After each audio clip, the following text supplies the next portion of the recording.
very bizarre news, a US court has ruled against parents regaining custody of their children to who they gave Nazi-inspired names. Mr. and Mrs. Campbell named their first child Adolf Hitler, and their two daughters Jocelyn Aryan Nation and Honszlynn Hinler Jeannie, who were all prominent people during the Nazi regime of Germany from 1933 to 1945. The judges also noted that Deborah had written a letter to her neighbour in which she said that her husband had threatened to kill her or have her killed. The review panel learned that both Heath and Deborah Campbell suffered from unnamed physical and psychological disorders and may pose a dangerous risk to their children should they remain a family, thus determining the children should remain in protective services.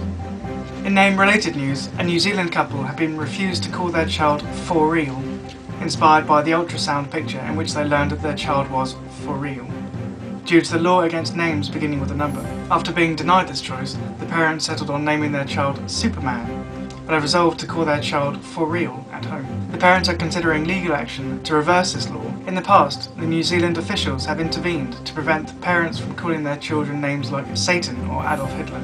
And briefly, in news that excites me because I hate Apple, iPhone boss, Mark Papermaster, has resigned over the iPhone 4 fiasco. He transferred from IBM after 25 years of loyal service and spent just over one at the fruit company, and was responsible for the failure of the antennae case structure, cutting the signal if held in a certain way.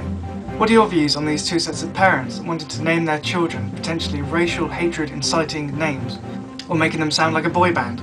Should parents give their children these names when they obviously cause trouble in later life? What are your views on Apple?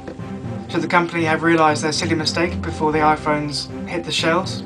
Perhaps they already knew. Leave a comment or video response. Tell me what you think. Thank you for watching. Remember to thumbs up and subscribe to help the community grow.